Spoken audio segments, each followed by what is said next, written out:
हुआ था उससे पहले हमने मुंबई में कई जगह पर होर्डिंग्स देखी थी जिसमें लिखा गया था, जब चुनाव प्रचार शुरू हुआ था तो उसके पहले मुंबई में कई जगह पर होर्डिंग्स लगी थी। अब नहीं तो कभी नहीं, यही वक्त है मुंबई को बचाने का, मराठी भाषा को साथ आने का।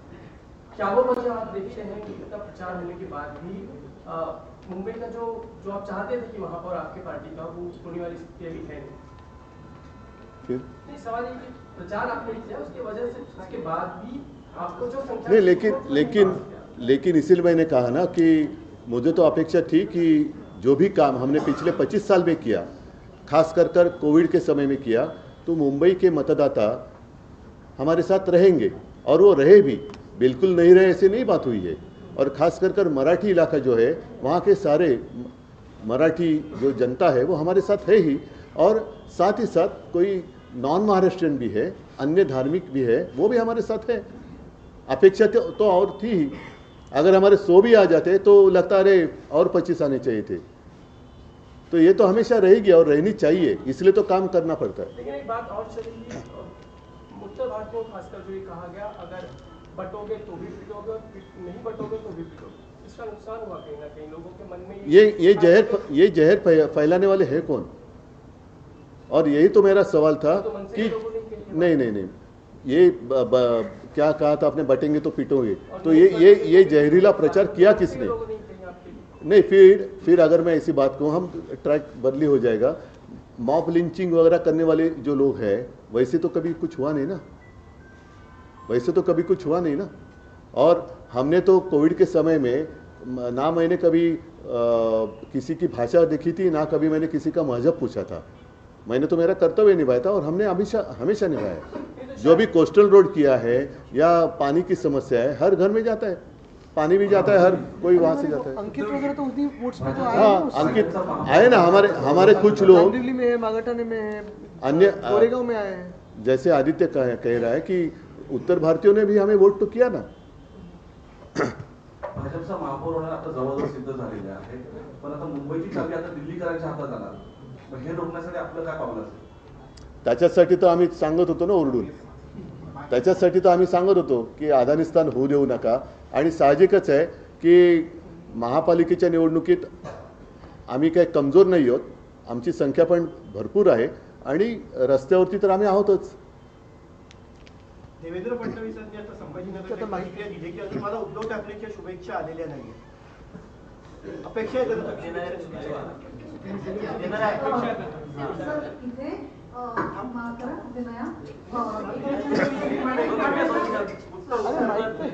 काय माईक फिरू तर देवेंद्र फडणवीसांनी म्हटल्यावर अजून उद्धव ठाकरेंच्या शुभेच्छा नाही, येणाऱ्यात का फोन करून शुभेच्छा द्यायला मला मी तेवढा काही खतरूड नाहीये, पण साहजिकच आहे एवढे सगळे त्यांनी कर्मकांड केल्यानंतर आम्ही जी त्याला टक्कर दिले त्याचंही कौतुक त्यांनी केलं पाहिजे।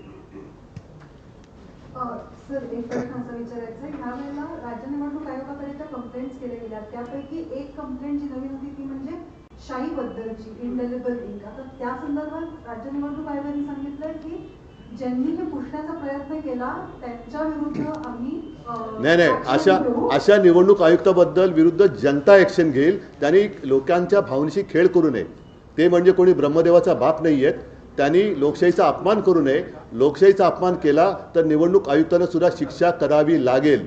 पण हा इशू कितपत सिरियस आहे? नाही, मी दिला ना, आता बोललो नाही, मी उत्तर दिलेलं आहे की त्यांनी लोकभावनेचा अनादर करू नये, संविधानाचा अनादर करू नये। संविधानापेक्षा निवडणूक आयुक्त मोठे नाहीत, ते सुद्धा एक मतदार आहेत, त्यांना सुद्धा मतदानाचा अधिकार असतो। ते जर एका पक्षाला मतदान करू शकत असतील याचा अर्थ ते सुद्धा निष्पक्षपातीपणाने काम करू शकतात का, हा प्रश्न त्यांना विचारायला लागेल। आणि दुसरा प्रश्न असा आहे की राज्यभरातले जे आकडे आले त्याचं एकंदरीत विश्लेषण करता तुम्हाला असं वाटतं का की 2029च्या निवडणुकांसाठीचं हा प्रिव्ह्यू आहे किंवा त्यावेळेला कशी हे एकंदरीत राज्याचं चित्र दिसेल त्याबद्दल हे लक्षण आहे? आपल्या मराठीमध्ये काही म्हणी आहेत, त्याच्यात एक म्हण खूप छान आहे, अति तेथे माती। ह्यांचा आता अति होते त्याच्यामुळे त्याची माती व्हायला वेळ नाही लागणार, म्हणजे 29 सुद्धा खूप लांब झालं। सर, हिंदी में एक सवाल है कि अब महाराष्ट्र में और मुंबई में रिजॉर्ट पॉलिटिक्स जो है वो शुरू हो चुकी है, महापौर को लेकर आप क्या कहेंगे? आप लोग की ड्यूटी हालांकि उतनी नहीं है, लेकिन उसके बावजूद कुछ आगे का प्लान अगर आप बता पाएं। नहीं, मैं क्या बता सकता हूँ। अभी पहले किसने कहा ना, अभी वो मांग कर रहे हैं। ढाई साल के महापौर पद की मांग। हाँ, तो पहले तय होने दो। 2.5 साल में उनमें जो आए हैं, अगर पहले 2.5 साल महापौर बनेगा क्या, कि फिर और किसी उनकी पार्टी तोड़कर ये महापौर, जैसे मेरी पार्टी तोड़कर मेरा ही मुख्यमंत्री बनाया था, वैसे उनकी पार्टी तोड़कर वो महापौर बनाएंगे क्या? वो देखने जैसी चीज़। अभी इंटरेस्टिंग होगी ये बात। मुझे लगता है कि उनकी पार्टी तोड़कर वो महापौर बनाएंगे, भाजपा महापौर बनाएगी। दुबार मतदानासंदर्भात आपण नेहमीच भोकल होतात, तर आपल्यापर्यंत बूथवरनं दुबार मतदानाच्या काही केसेस आल्या का, कंप्लेंट्स आल्या का तुमच्या कार्यकर्त्यांकडनं, आणि त्याचं पुढे काय? काही ठिकाणी आलेले आहेत, अनेक ठिकाणी मतदार यादीतून नावं नसल्याच्या तक्रारी आल्या आहेत। विशेष म्हणजे गणेश नाईकांचं नाव नव्हतं, हे मी कालच्या पत्रकार परिषदेत पण बोललो। एका मंत्रिमंडळातल्या मंत्र्याचं नाव मतदार यादीत नसणं, त्याला मतदानाच्या दिवशी केंद्र शोधताना टांगा त्याचे दुखतात, हे फार गंभीर आहे।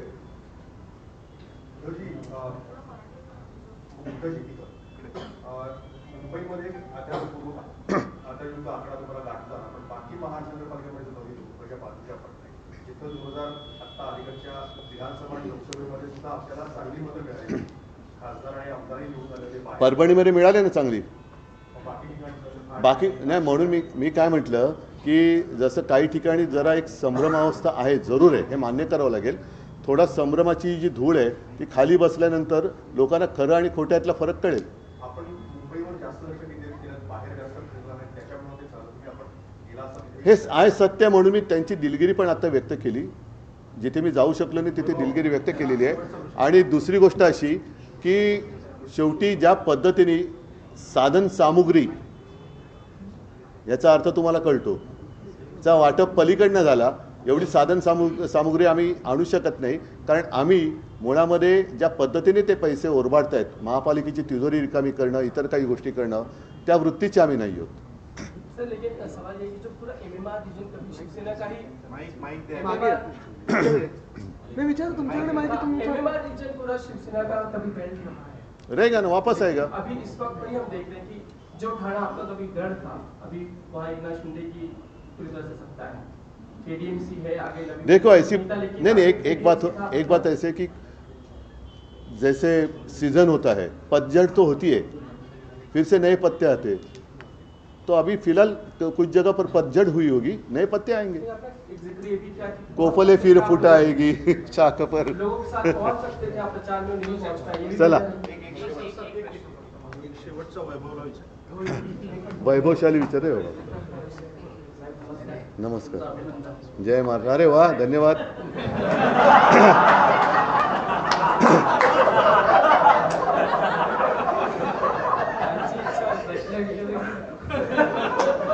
नाही विचारलं तरी चालेल। नाही, आता धन्यवाद दिले त्याला साजेचा प्रश्न विचार। प्रश्न ईव्हीएम वर होता। लोकसभाच्या नंतर त्याच ठिकाणी ईव्हीएम वर संशय घेण्यात आला, विधानसभेनंतर तर ईव्हीएम हॅक आणि दुबार मतदानावर आक्षेप होता। आता महापालिकेत ज्या पद्धतीने तुम्हाला मांडेट मिळालाय, आता ईव्हीएम बद्दल तुमचं काय? बघा, एका रात्रीत मत काय बदलू शकत नाही, म्हणजे तसं एका रात्रीत मत बदलायचं असेल तर ईव्हीएम वरतीच तेही मतदान झालं पाहिजे।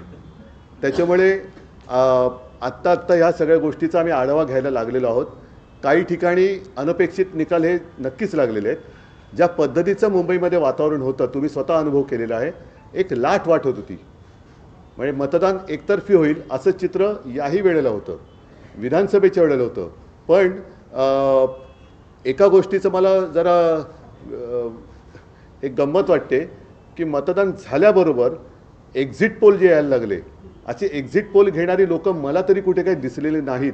म्हणजे एक्झिट पोल कोणत्या पक्षाच्या कार्यालयातून दिले गेलेत का, आणि बरोबर आकडे त्याच्यानंतर जणू काही सकाळ जशी मतदानाला सुरुवात झाली, मतपेट्या उघडण्याच्या आधीच तिथले आकडे जाहीर व्हायला लागले। हे कसे काय कळले होते? म्हणजे मतपेट्या म्हणजे आम्ही फोन करत होतो, नाही साहेब अजून आमच्या मतपेट्याच उघडलेल्या नाही आहेत। अरे पण टी व्हीवर दाखवत आहेत तर नाही, आणि नंतर बघतो तर थोडं थोडं थोडं वेगळं व्हायला लागलं.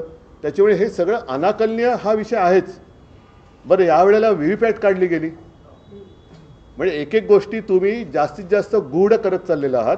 आणि हा एक मूळ जो आमचा आक्षेप आहे की बॅलेट पेपरवरती मतदान का व्हायला पाहिजे, कारण मी मतदार आहे.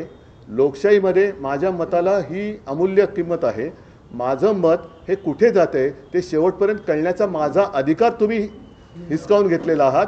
आता त्यावेळेला मला ते असं झूमध्ये जसं एखादा प्राणी दाखवत तशी माझं त्या व्हीव्हीपॅटवरती रिसिप्ट दाखवत होता, तर ती पण नाही दाखवत. म्हणजे तुम्ही त्याच्यापेक्षा मग आणि त्याच्यानंतर ज्या पद्धतीने मुंबईमध्ये गुंडागर्दी करून अर्ज मागे घ्यायला लावत होते, मग निवडणूक पुढे आता EVM पण नाही राहणार, डायरेक्ट डिक्लेअर होतील. हां,